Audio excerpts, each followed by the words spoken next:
And we are. Namaste, everyone. Very good evening. Good to see you, everyone. And we are back once again with very interesting topic to discuss.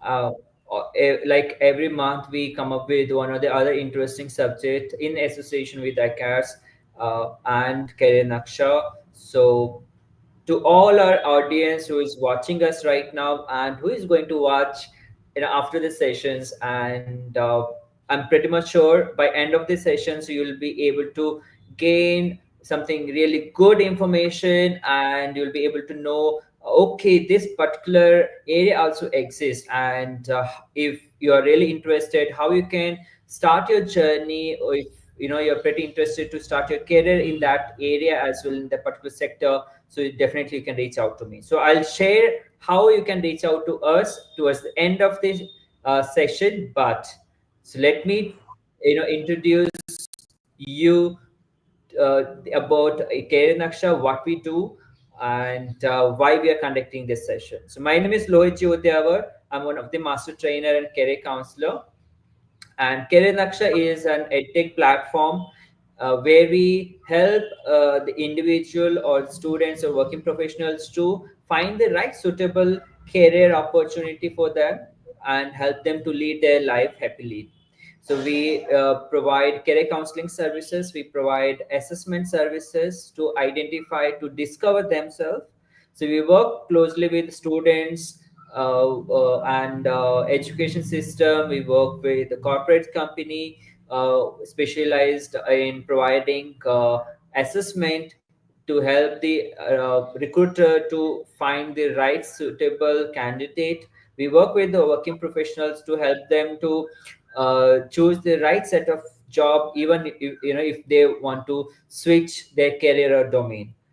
Apart from that, we also work towards mental health, and icares works towards providing psychology related courses and internship opportunities. So we have been doing this program since very long, and luckily we have founder of icares, and he's none other than Nitin Shah.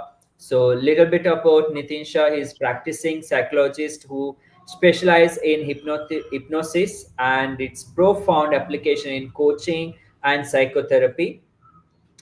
He is a cognitive hypnotic psychotherapist.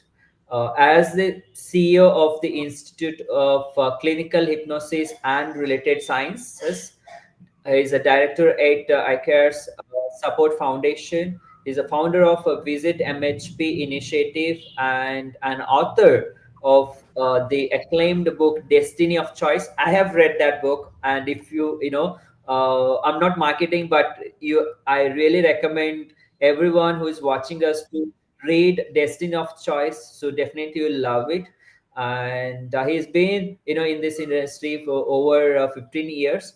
So Nitin sir's exceptional expertise lies in training mental health practitioners, seamlessly integrating hypnosis with various therapeutic approaches, including cognitive, behavioral, humanistic, and psychodynamic methods, is complemented by techniques from metaphors, mindfulness, NLP, and spiritual healings. So his transformative impact has unlocked personal growth and positive change, earning him immense respect in his field. So it's really great to have you, Nitin sir. Thank you so much for accepting our invitation and joining us to share your expertise today. Thank you. Thank you for inviting me and for giving this introduction for me and for iChars. Um, I think for almost a few months now, we've been having these webinar Yes. sessions on a regular basis. So I Yes. hope all of you who have been following Career Naksha have been benefiting from these interactions that you've been having with different members of the iChars team. Today I happen to be here, so I hope the session Indeed. that we do, you find it insightful and interesting. Indeed. Thank you so much once again, and to entire team. NLP, mindfulness, everything that is very close to me. So I've been practicing and using this technique during my life coaching session. But today's session, dear viewers, today's session is something really great and is mind-boggling, definitely. So we are going to discuss an unifying approach to psychotherapy known as cognitive hypnotic therapy, psychotherapy, right? Cognitive hypnotic psychotherapy. So we're going to discuss more about that, where and how we are using this therapy, this technique, and if someone is really interested to learn this or to get into this sector, is it possible? What are the career path? What is the opportunity? The scope, everything that we're going to discuss. And Nitin sir is going to share all this information. And if you have any questions, you can put it in the chat box so that we can answer that. So without further ado, so I'm sharing, giving this a complete platform over to you, Nitin sir, and please share the inputs. Yeah, Super. Perfect. thank you. Thank you. So I generally like having conversations with people when we are doing sessions. Um, Now at this moment, I'm the only one speaking, so I'm still going to keep it a bit more conversational so that it remains live. I will walk all of you through the key concepts of cognitive hypnotic psychotherapy, and probably also help you understand how you can apply this as a part of your practice, irrespective of what current modality you're following. Okay, so to begin with, we are here to talk about cognitive hypnotic psychotherapy. Let's just first understand the title. Why cognitive hypnotic psychotherapy? For the last 15 years, I've been working with clients, and most clients, when they come to us for sessions, they come to us with an objective saying, I want to do something that I'm not able to do, or I want to stop doing something, but I'm not able to stop. Take an example.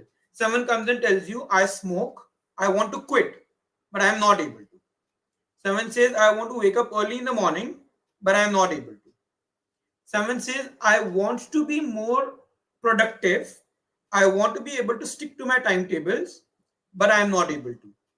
And then there can be other people who may come and tell us, I want to be able to go on a stage and speak with confidence, but I am not able to do that. So, in all of those things, and you can take more examples like this, whenever a client comes to a therapist, they are coming to a therapist simply because they have a challenge that they want to address, but they are not able to. What does that tell us? If they want to address the challenge, that means consciously they have already made a choice. The choice is I want to change, but something is stopping them from creating that change. What would that something be? So, if consciously they've made a choice to change, then what is stopping them by definition becomes the unconscious. Now, this is what cognitive hypnotic psychotherapy is all about. It's about helping the clients recognize what their conscious choices are, help them understand what their unconscious blocks are, and then use a combination of processes to help them tap into their unconscious, address those blocks, and be able to align conscious and unconscious with each other. And therefore, cognitive, focusing on the conscious aspects of the client's challenge, hypnotic, focusing on the unconscious aspects of the client's challenge, psychotherapy, whereby we are creating this alignment between the conscious and the unconscious. Um,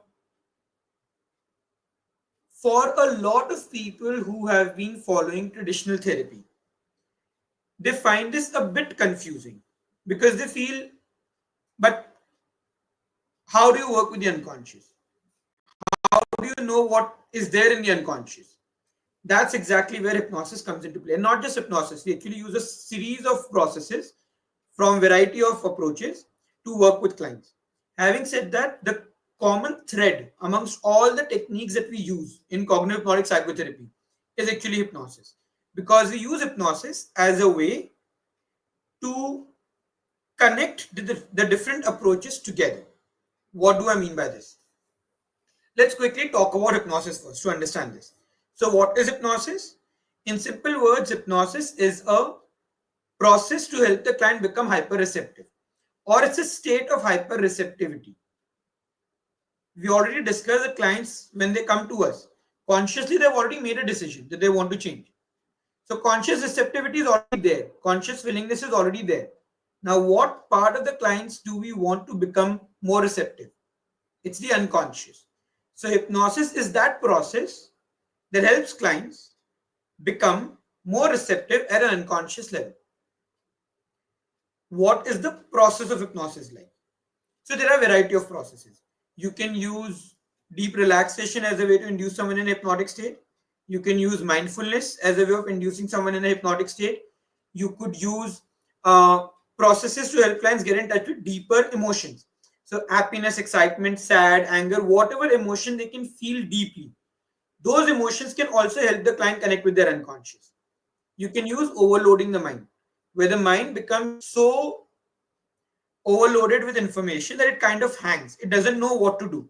And then when you give it a direct suggestion, it feels a sense of relief. An example, traditionally with hypnosis, you will notice the pendulum. So why would the pendulum work? Because when you're looking at the pendulum, your eyes are staring at it. The pendulum moves, your eyes are supposed to move. Your head cannot move. Your eyes are generally not blinking. So over a period of time, your eyes become very tired. So there is a process of increasing the message units. There comes a point when the eyes are very tired, and the hypnotist tells you, go ahead and close your eyes. Now, because you're overloaded with messages, your eyes are tired. When someone tells you, go ahead, close your eyes, you feel, I can do this. And the moment you close your eyes, the practitioner tells you, and you will notice your breaths becoming deeper. Now, this becomes a suggestion. Because your mind was overloaded, it was given a sense of relief. The suggestion followed by this becomes easier for the mind to follow. So this is another way of inducing a hypnotic state. Now these are just examples. There can be a variety of techniques to induce a hypnotic state, and you can create new techniques to suit the requirements of the clients. Coming back to cognitive hypnotic psychotherapy.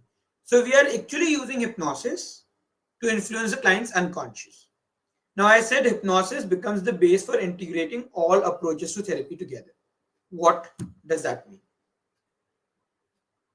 Each approach to therapy, not no matter what approach you're using, is trying to create a change in the client. Like I said, the client already comes to you consciously willing to create a change. So by default, you're trying to create a change at the level of unconscious. Now, if you look at, let's say, CBT, which is cognitive behavioral therapy, as a way to create a change. How is CBT creating a change? The clients come to us, consciously they tell us we want to create a change. CBT will help you recognize what the automatic thought patterns are, which is your unconscious thoughts. And then we'll consciously work with it to create a change. Hopefully, in a way that these new thoughts that help you take action will become more automated over a period of time. So, the process is helping you bring to your awareness the unconscious thoughts, make them transformed by using a process like thought restructuring, and then ensure that the new thoughts become so automated that they go back into the unconscious. Again, what have we done? Worked with the unconscious. Let's say you were working with REBT, which is rational emotive behavioral therapy. What is the idea? Identify the beliefs that are driving the client's current thoughts and their current behaviors. Now, where are those beliefs? Many a times, most clients are not even aware of those beliefs. So those beliefs are at an unconscious level. Through questioning or other tools, you're helping the client become aware of those beliefs, bring them to the conscious surface, and then change them. Again, thereby creating a new belief, and by definition, a new belief will become automated over a period of time, which then means you again want to push it back into the unconscious. The client may be aware of what's their belief, but still it eventually needs to become a part of the unconscious so that it operates more automatically. With hypnosis, you are just doing the same thing, but not through traditional questioning, but through certain processes where you can directly take the client into a hypnotic state, ask the unconscious what the beliefs are, and once you know the beliefs, help them create a change in that belief at that level itself. Let's take another example of psychodynamics. So, what does psychodynamic believe in? It believes that all your current challenges may to a large extent be driven by certain past experiences that you've had. How does this sink in with hypnosis and beliefs? Because it's those past experiences that are powering your current beliefs. Now, if I want to change your current belief, I need to be able to get an entry into the unconscious where this information is stored, all your past experiences. Use hypnotic processes to update that information. And once that information is updated through catharsis, through changing perception, through relooking at those life experiences, or learning something from those life experiences, your beliefs begin to change. And once your beliefs change, your thoughts change, and as your thoughts change, your behaviors begin to change. So, do you notice how, while I've broadly covered the three popular approaches to therapy, all of them are trying to influence the unconscious without really talking about the unconscious. Though psychodynamics does talk about unconscious extensively, but CBT and REBT don't really talk about unconscious to that extent. And yet they're trying to influence the unconscious. We are just being upfront about it, we are being clear about it, and we are saying that there are multiple ways of doing it without really limiting yourself to one or two techniques. Which then means that with cognitive hypnotic psychotherapy, we are bringing all of these techniques together, whether it's CBT, whether it's concepts from REBT, psychodynamics, NLP, metaphors, many components of spiritual healing, philosophical uh, constructs that can be that can be converted into therapeutic processes. And all of this is together what we call as cognitive hypnotic psychotherapy. What can you do with cognitive hypnotic psychotherapy? Any place where a client wants to go from position A to position B and they are not able to, CHP can become an important process as a part of the therapeutic repertoire. The only place where CHP will not be enough is getting help from external experts. For example, a client who has psychosis needs medication. So for medication, you will need to connect with psychiatrists. But once the client starts taking the medications, they start stabilizing, then the therapeutic process can incorporate CHP, which, like I said earlier, already incorporates multiple approaches of therapy together. So you are actually getting the benefits of each approach to therapy, and yet at the same time, benefiting by combining all of them together, because any limitations that each of those approaches have can also be addressed and taken care of. When you're working with CHP, you also need to be a bit mindful, because at times, because the approach is so comprehensive and so powerful, we may feel a bit overconfident, and we might try to work with techniques where we need external help. So, as a part of the training that people go through when in CHP, we emphasize this over and over again, helping them recognize where do they need to connect with external practitioners, where do they need to connect with psychiatrists, where do they need to connect with medical practitioners, where would they need to connect with dietitians, so that the practitioner realizes that while what they've learned is comprehensive and it can create some remarkable results in the client's life, but there's still a place where there will be certain limitations and you will need to reach out to other people, you will have to refer the client to someone else, and that's actually quite important to understand. Once you understand what CHP is, then the next question is, this all sounds good, but how do we put this into action? uh, is it too complicated? Will it be too difficult? Will I remember all these techniques together? Will I be able to combine these techniques into a single flow? So we follow a structured approach for that. While I'm saying structured, that structure also has a lot of flexibility within it. Let me explain this to you with a proper example. Let's say a client comes to me and tells me that I am struggling with trust issues. Now, when the client comes to me, while they know they are struggling with trust issues, but when they start describing their problems, there can be a lot of information that may confuse you and confuse the client both, and you may not know how to proceed from here. So, in the approach that we follow, the model that we recommend, the first step in the model is to help the client define the problem very clearly. The definition happens using a format: I feel dash, about dash, when dash.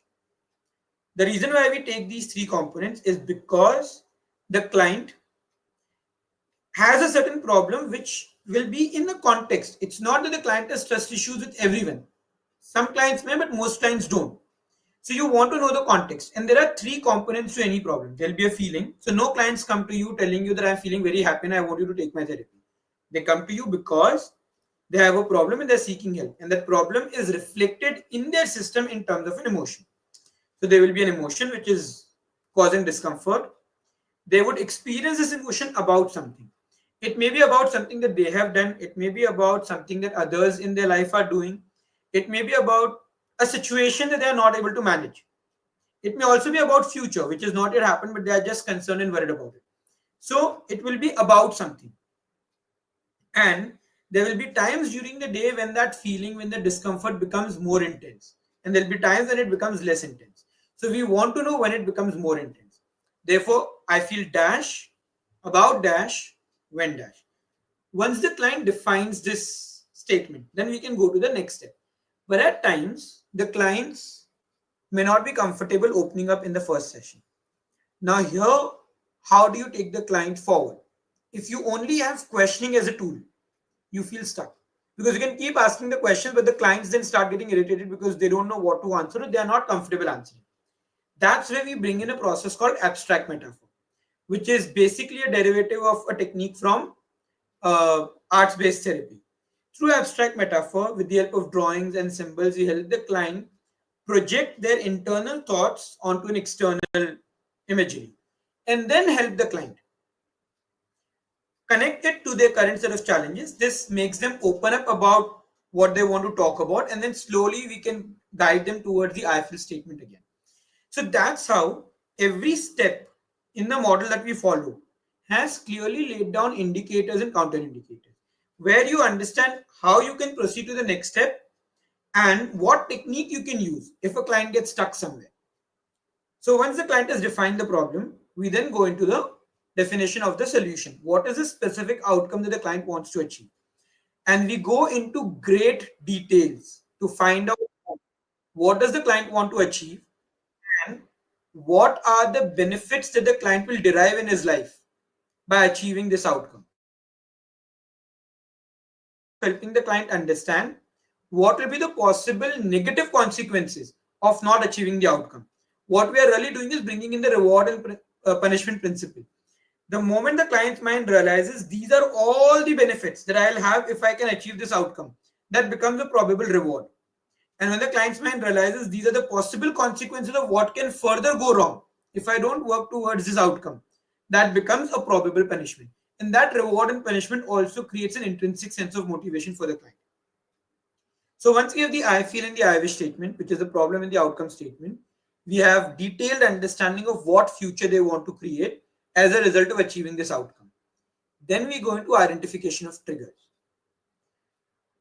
Triggers are those specific indicators where the client needs to take action but they are not taking action, or where the client is experiencing an emotional discomfort but they would rather not like to feel that emotional discomfort. Those triggers also become our reference point for progress in therapy. So, unlike traditional therapy, where many a times therapists feel that the kind of work that we do is so subtle that the clients may not immediately notice results, all the work that we do in cognitive hypnotic psychotherapy is highly focused on results. We want the client to be able to see clear indicators of progress. We would like the client to notice how they've progressed on a session by session basis, because that's when their confidence in the therapy process increases dramatically. And without that confidence, they will not actually continue with sessions for too long. So it's important that you want the client to see those results. And that also becomes an indicator where the clients have addressed all the triggers, have been able to take all the steps that they needed to take. Then they've already come to an end of their sessions. This has also been a challenge for many therapists because I've heard people saying we don't know when to end the sessions. When do you end the sessions is when all the triggers and the tasks are addressed. It's actually as simple and as clear as this. So these indicators become a way for the client to measure their progress, for us to know whether we are on the right track or not. Once we know those triggers and we know those tasks that they are not able to do, the next step is to help them recognize what is stopping them. And this is where the actual therapy process starts. Till now, we are still setting the stage. We're still trying to figure out everything that's happening in the client's life. From here, when the client is not able to take action or if they are affected by a trigger, the first layer is their ongoing thoughts and feelings. For example, if a client says, I get angry looking at my boss's face, what is the thought that can be triggering that anger? The client says, my first thought is, who made him the boss? So obviously, if your first thought is who made him the boss, then next consequence will not necessarily be positive. And that's what is leading to the emotion. And that emotion then means I'm trying to avoid boss constantly. Now, this is a problem. So if I want to change this, I will check with the client what is the new emotion they want to experience when they look at the boss's face. I want to be more hopeful. And what will be the new thought that will cause that hopefulness in you? If he can become a boss, even I can one day. Now our job is to restructure the thought. So to this extent, we are sticking to CBT, but we will do this in a hypnotic state. Why? Because the reconditioned thoughts becomes more powerful and more automated in a hypnotic state. We can also change the client's specific emotion directly. There are times when clients will come and tell you that when I wake up in the morning, I feel very lazy. Now, in the morning, if you ask them to push themselves to feel energetic, counterproductive. I can use a process called NLP anchoring to help the client actually experience freshness and excitement with the ring of the alarm. So we literally connect the ringing of alarm with these two feelings. And then the moment the alarm rings in the morning, the client experiences this. How do we do this? Like I said, using NLP anchoring. We again utilize hypnosis in combination with that to ensure that the process becomes faster and the results are more sustainable. So this is the first layer, ongoing thoughts and feelings. Sometimes clients will have a situation where there are too many thoughts, and working with each of them one by one may be very time consuming and may also require a lot of effort on the client's part. So, in that case, what will we do? We will dig a layer deeper. We then start exploring the underlying beliefs, values, and positive intentions. Beliefs are statements that the clients have assumed to be true. They may not be true, but the client's mind has assumed to be true. For example, if the client believes I'm not good at anything, if they really believe this, the chances are they will not even make an attempt to do something because the idea is what's the point. So if we can help the client identify this belief and change this belief, the new belief will actually help the client take action. The problem is many a times this belief is not known to the client. So how do we help the client become aware of this belief? We can use processes like levels of transformation, regression metaphor, all different processes that are combined with hypnosis to help the clients explore what their hidden unconscious beliefs are. Once the client knows those beliefs, then we can go back to thought restructuring, or we can use other techniques to help the clients restructure those beliefs.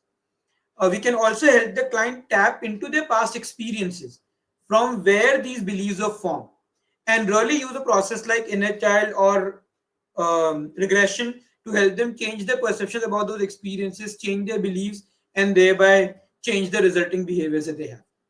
So that's about underlying beliefs. The next in the same layer is values. Now, by itself, values sound positive, right? But at times, values can have contradiction. Let's say I value being honest and I also value being helpful. Both of them positive traits. But what if a friend comes and seeks my help and the only way I can help them is by lying? Now there's a problem because I can either stick to my value of honesty or stick to my value of being helpful. And unless the unconscious understands the priorities in terms of what value is important in which context, whatever I choose, I will keep feeling uncomfortable because one part of my value was not fulfilled. If I lied to help the client, to help the friend, I would feel uncomfortable because of the lie. If I don't lie and I don't help the friend, then I will feel uncomfortable because I was not being helpful. And this internal conflict keeps eating us inside. Identifying these values, again, many times clients don't even recognize what their values are. So helping them recognize their values, helping them prioritize their values as per the right context can also be done with the help of the different processes in combination with hypnosis. And lastly, positive intention. Positive intention in traditional psychotherapy is also known as secondary gains. This is the benefit that clients receive from a behavior that they want to change. Let's say a client wants to quit sweets, but every time they eat sweet, they remember the love that they experienced when their parents fed them sweets. So now Sweets is connected to the feeling of love. You're, they may want to quit sweets, but what their unconscious sees it as is, by quitting sweets, you're going to withdraw from me one of the ways of feeling love. Will the unconscious let go of this? Especially if they are going through an emotional distress where they don't feel love. The chances are no. So then in that case, we need the unconscious to figure out alternate ways of feeling love. Help the unconscious train itself in a way that the next time when they feel unloved, there is a natural process they can follow to experience that love without depending on sweets. Now, if they have this new alternate behavior, then they will no longer depend on sweets. So this is again something that we do with the help of a process called reframing or subconscious talk, done again with the help of hypnosis. Lastly, like I mentioned earlier, while we are working with beliefs, values, positive intentions, at times they are themselves powered by past experiences, intense emotions, and at times maybe even trauma. And then you need more profound, more powerful tools to help the clients connect with those experiences while still being able to help them witness those experiences in a disassociated state so that they don't get sucked into it and they don't have to relive those experiences again. You also need the clients to be able to recognize what they could learn from those experiences. You also want the clients to be able to process those memories differently so that now when those memories come up to their awareness, their mind does not trigger a fight flight mechanism putting them into that stress that they experience now. All of this can be done through a series of techniques which are derivatives of concepts from psychoanalysis but have been given our own flavor to ensure that the client can effectively, relatively effortlessly, and without additional pain explore and address those experiences. Like I said earlier, the moment you explore those experiences, work with those experiences, the beliefs change, the thought patterns change, and the behaviors of the clients change. This is broadly the overall process that we follow. So there is proper structure to it. With all clients, you will begin with the thought and the emotions part of it because that's the most obvious. Whether you will go to the beliefs, values, positive intention, whether you will go to the past experiences or not, just depends upon what happens during the therapy process. The limitations of what you do is you can't tell the client in the first session itself whether you will work with just the thoughts or the beliefs or the underlying past experiences because you don't know. It's you will only know when you work with those experiences. But no matter what the client's mind throws up, you have the tools to be able to help the client address it. So if the mind decides that this issue needs to be addressed at the level of beliefs, the belief will surface and you have the tools to work with beliefs. So is the case with trauma and intense negative emotions and so on.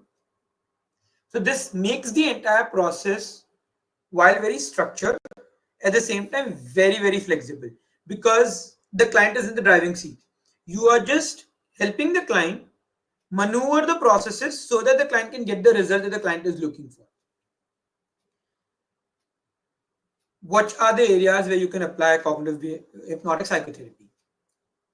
Well, it can be in terms of addictions, psychosomatic issues, behavioral change, work life balance, burnout, relationship issues, anxiety, or any other intense negative emotions. And many of the disorders, though in case of disorders, you will work with psychiatrists. The psychiatrist gives them the medication so that the symptoms can be in check. And then you work with the underlying causes so that over a period of time, hopefully the client's need for medication will come down and they can get back to their life without being dependent on anything external. All of this and more can be done through cognitive hypnotic psychotherapy. If you're interested in learning more about this and explore this approach in depth, go through the ICHARS website. There is detailed information about the approach, about the curriculum for the courses that we offer. There are detailed case studies provided on how different practitioners have worked with clients, and there's a complete session by session flow mentioned that gives you an indicator of how this process works. There are multiple testimonials and so on. We have also collated a list of around 85 research papers that talk about the integration of hypnosis with different forms of therapy and how their integration has really been remarkable for clients and in getting the results that they've got. So there's a lot of information available on these integrations and how we are running these integrations. Um, Now, if any of you who are watching us on YouTube or at any other platform, if you have any questions, uh, Lohit, if you have received any questions, please let me know and I can take those questions up as well. If you have any questions, let me know and I can address. Yeah, so as of now, I don't have a no one asked any kind of question in the comment section.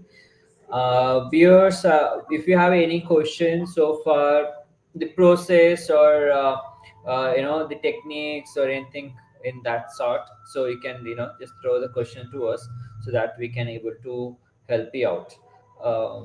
Great. So meanwhile, Nitin, sir, I sometimes even I use NLP technique and everything as I said in the before. Like, do we have any age criteria whenever we use hypnotic therapy or those techniques? So is there any age criteria, like only for this kind of age people also we can use, or irrespective of age group, can we use these techniques? So, when you're working with either hypnosis or NLP or any of these processes for that matter, uh, all of these are titles to approaches, right? There are multiple techniques in them.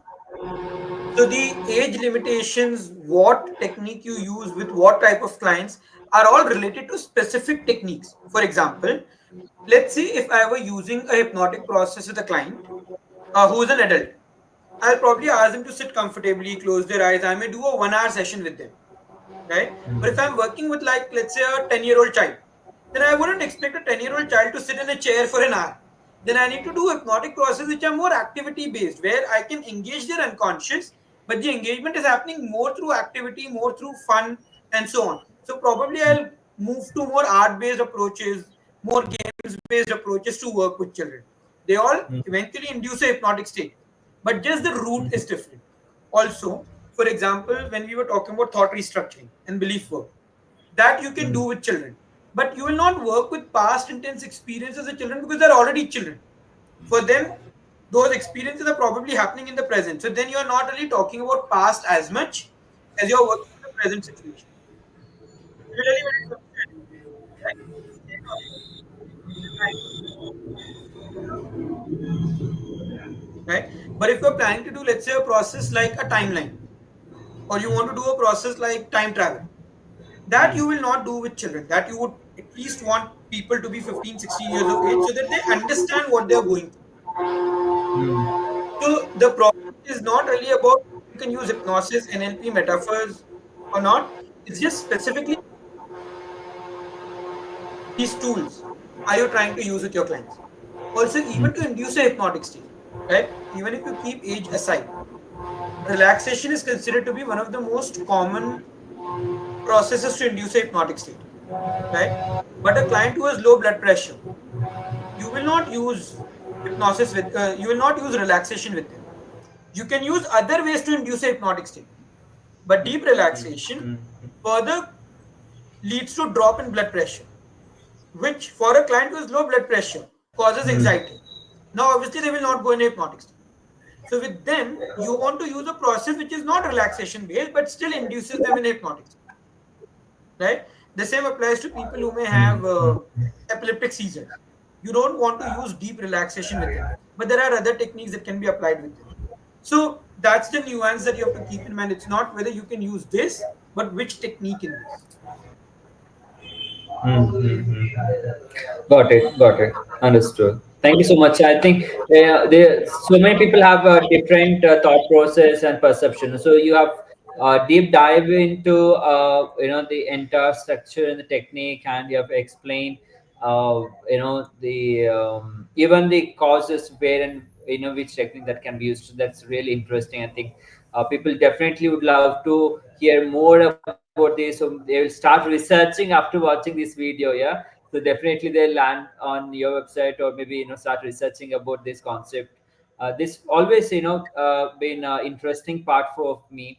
That's how I end up doing courses in NLP, and something that really interesting to use this kind of technique to someone and helping people on this way. Yeah, that's really interesting. That's really good. So, Lohic, Thank one you. more thing, just to also help your audience understand this. So, the thing about NLP is it's a very powerful tool, right? Yeah, But you also have to understand that in most NLP programs, you learn structured techniques. yeah. And the idea is when you're working with clients, if the technique works, it will give you brilliant results. But if the technique Hmm. doesn't work, then most trainers will tell you, well, use another technique. Therefore, you're learning multiple techniques. That's okay when you're working with yourself. But when you're working with clients, you can't change the technique without really recognizing what's happened because you may end up doing the same mistake in the next process. So, therefore, we keep Right. emphasizing that one needs to understand hypnosis to effectively use NLP. Uh, think of the relationship as NLP is a very fast car. It's amazing. It can take you to places till the car works. But if one day the car breaks down and you only know how to drive the car, but you don't know the nuts and bolts of the car, you will not be able to repair it. And that will cause a lot of frustration and a sense of helplessness in you. Hypnosis is the nuts and bolts of that car. That actually helps you understand why an NLP process works when it doesn't work, why it did not work. And then you can tweak the process to meet the client's requirement. And NLP is just one example. This is also true with metaphors. When metaphor techniques work, why are they working? When they don't work, why are they not working? How do you tweak it, right? So that's the reason why hypnosis plays such an important role because it literally gives you the underlying handbook to understand the different approaches to therapy and to make them work.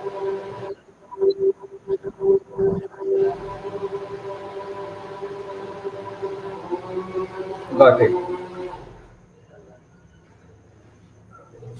Right, right.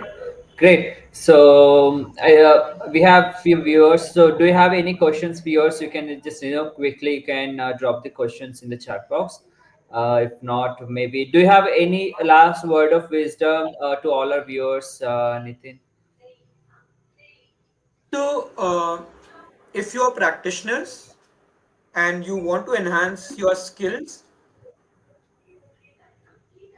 look for a couple of things. I would always recommend an eclectic approach more than an individual approach because it gives you more options, it gives you more items in your toolkit, and it gives you more flexibility because then you can work with a variety of problems. So that's one suggestion that I'll give. Second, if you're looking for an organization to train with, look at a variety of factors, and those factors are extremely important. One, does the organization offer you post workshop support? Because no matter how great the course is, after the course is over, when you work with clients, there will always be certain questions that will pop up in your mind. And if you don't have anyone to go back to and ask those questions, then it becomes again very frustrating. Second, are your practitioners in active therapy practice? Because it's very easy to train something from a copybook style. Even doing demos actually is not that difficult. But recognizing the nuances of the process is a lot more tricky. So that's the second thing. The three things that I would ask you to keep in mind: the curriculum, the post-workshop support, and whether your trainers are in active therapy sessions practice or not. These are the three criteria to decide what courses you want to attend. If you ask me for my recommendation, I would obviously recommend ICHARS. But even if you don't choose ICHARS for some reason, these are the three factors that you should always consider. And it's an eclectic approach. Absolutely. Absolutely, that's true. That's right. Thank you so much. And in interesting part is they also provide internship opportunities. That's really great, and you'll get a chance to work with many experts and the industries, and you can practice. You gain more knowledge more than what you're learning, and you'll can able to develop skills, and it will open up many career opportunity for you. Many source of income that can able to generate. So for everyone's benefit, so I'm sharing the two websites so you can make a note. For iShares, you can log into institute of clinical hypnosis.com, or you can just put iCharts in Google, so you'll be able to see their free webinars and courses and the informations that about the courses, their curriculum, everything that you can able to see. Bit information about the courses in short videos also you can able to see, so that it will be really well useful for you. And anyone who's looking for skill development program, career counseling, um, anyone have any doubt or confused about careers, you can log into CareerNaksha.com, so where you'll be getting all support in terms of your career, anything that is bothering you, so we can able to help you out. Yeah. So with that, thank you so much for watching us today, and I hope you have learned something really great today, and looking forward to see you very soon with a new topic in our upcoming session. And see you other side. And thank you so much once again on behalf of CareerNaksha Center team, Nitin sir, for joining us, sharing your entire expertise for over 15 years. You worked in the industry, so I'm recommending people to read his book, so that it will really great for people to know more about that things. Yeah. Thank you so much, sir, and Thank you have a you. good. Thank you for having me here, and thank you for all the audience for uh, going through this session. And please feel free to connect with us if you have any questions in future. Yes. Thank you. Namaste, everyone. Thank you. Namaste. Bye. Take care.